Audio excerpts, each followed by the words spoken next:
Meus irmãos, a paz do Senhor Jesus, tudo bem com vós outros?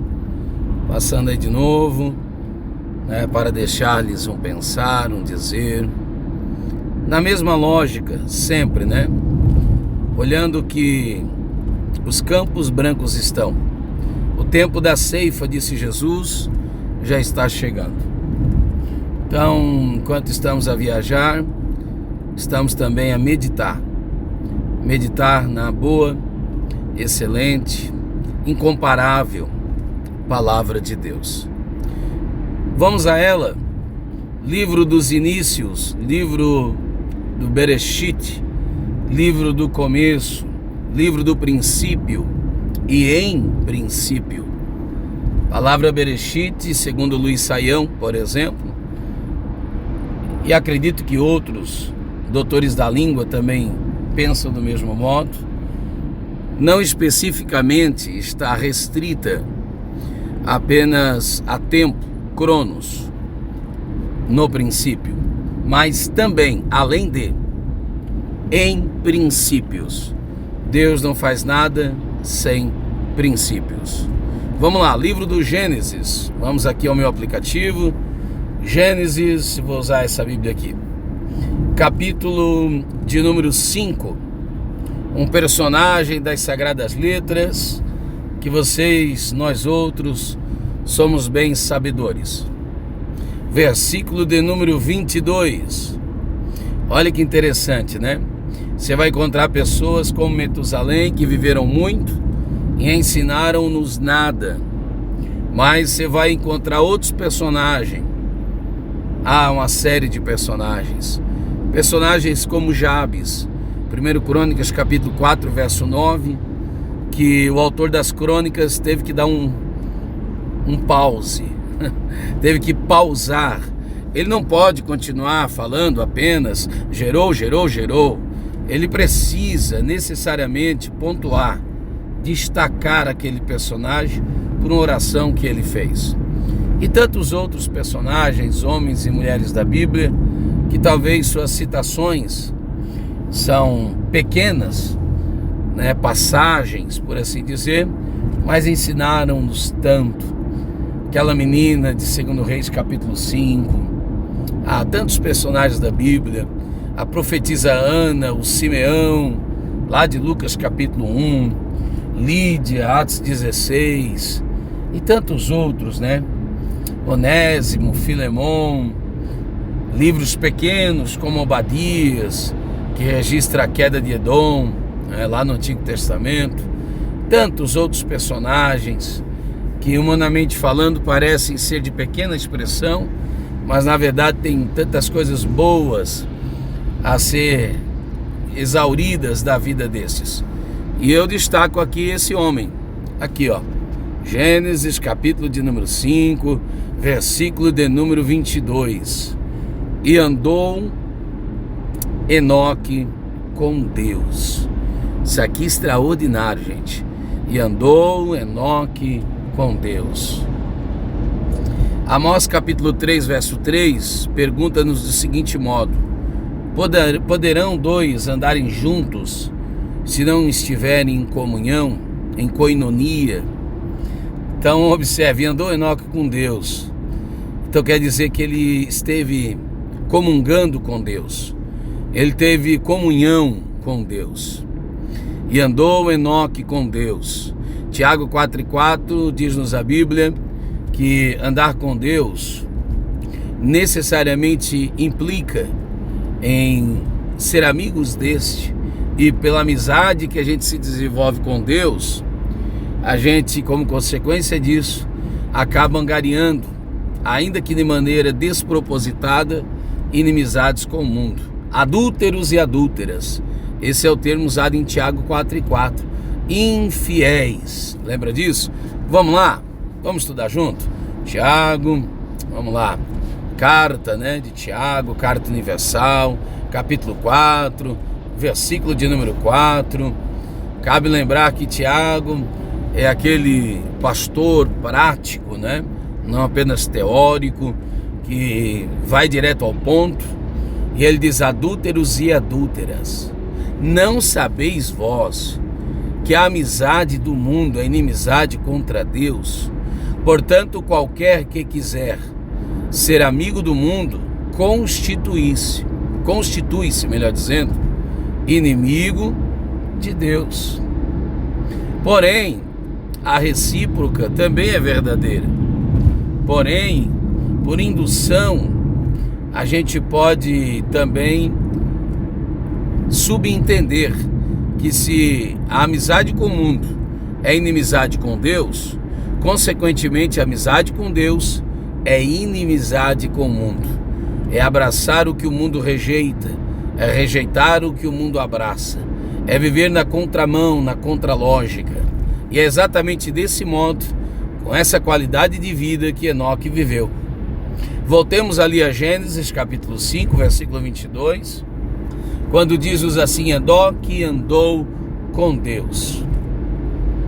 Só que daí tem uma expressão bem forte, quando diz assim: depois que gerou a Metusalém 300 anos, e este também gerou filhos e filhas.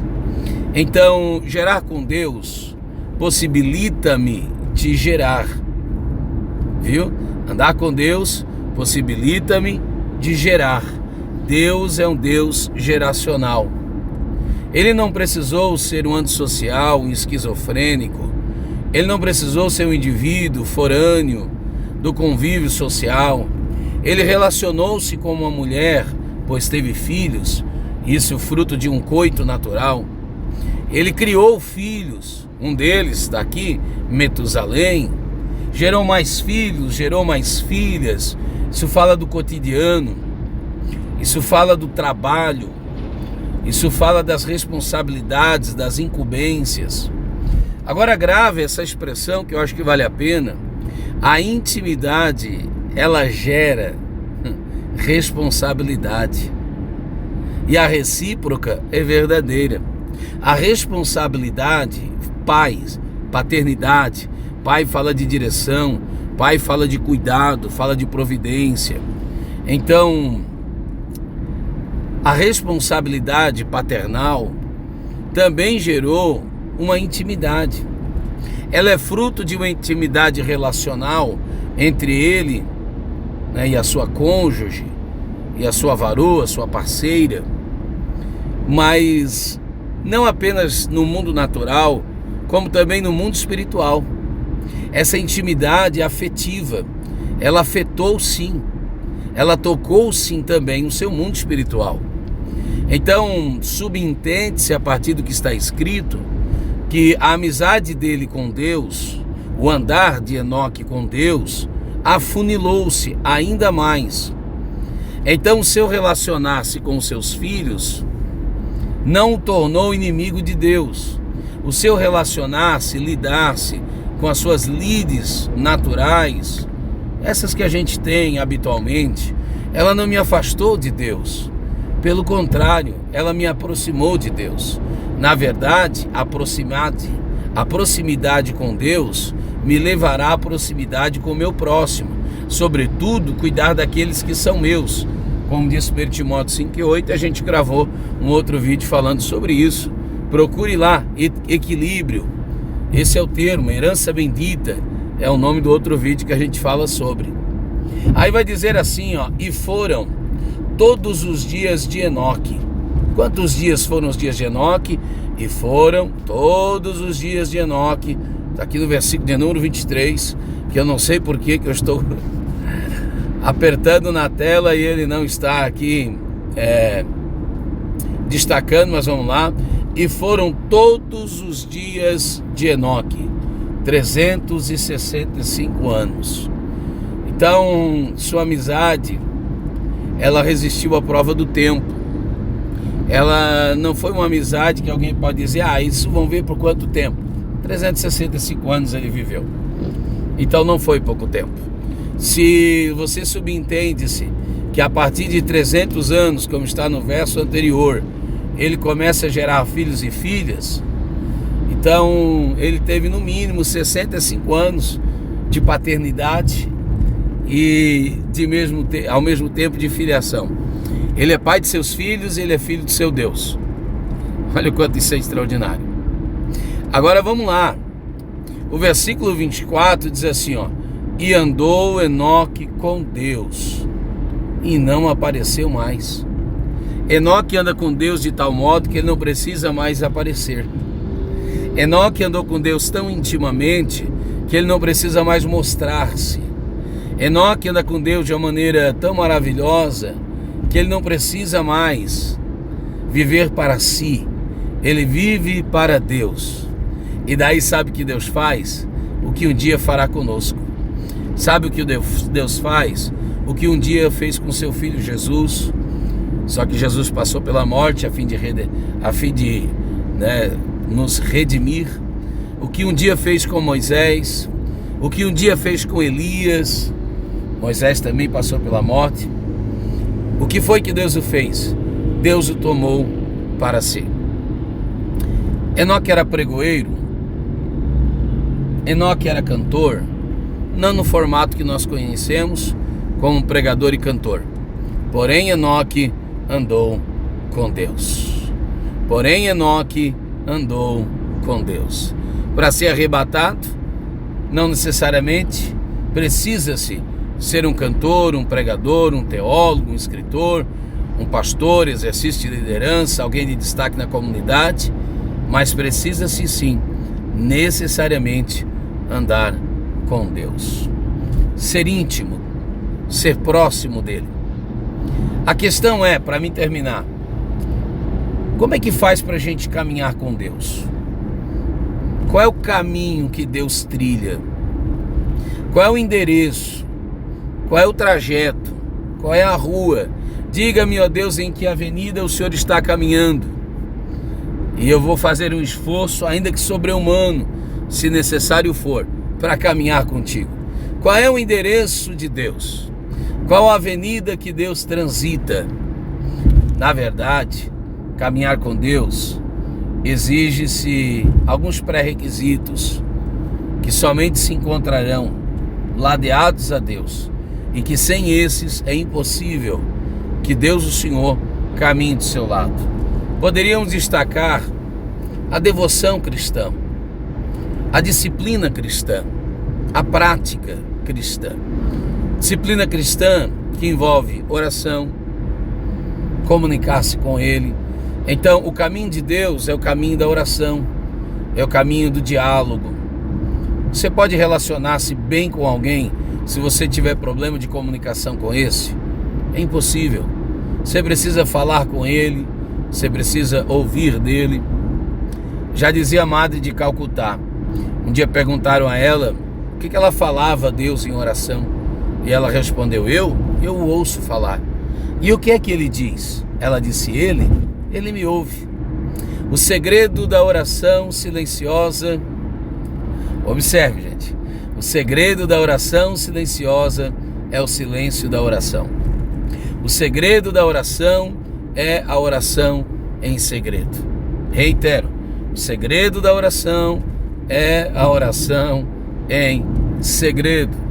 Quando orares, não é se orares, entra no teu quarto, fecha a porta.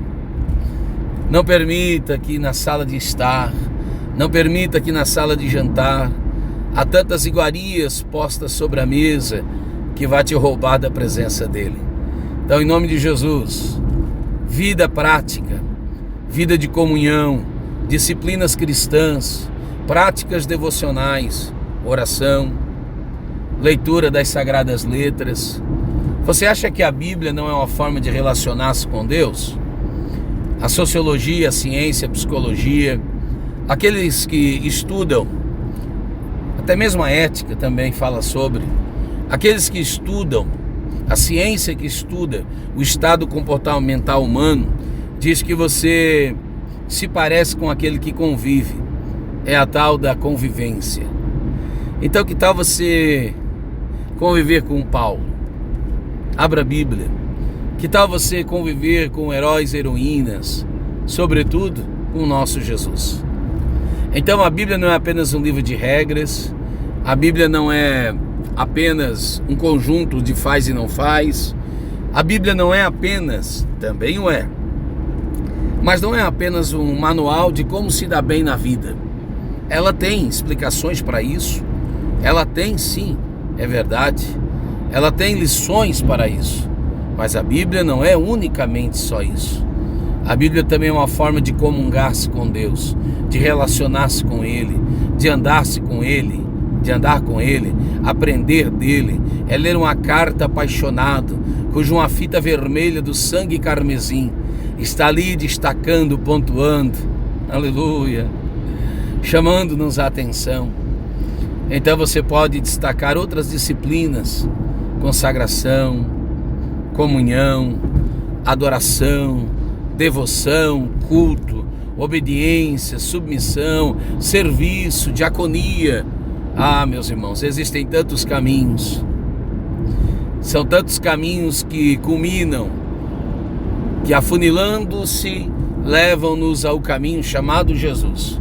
Nosso exemplo maior de alguém que de fato andou com Deus. Eu diria que Deus, por intermédio de Enoque, Deus foi aquele que trouxe Enoque para si, para o céu, ensinando-nos assim que é possível e que um dia nós também seremos levados a Ele.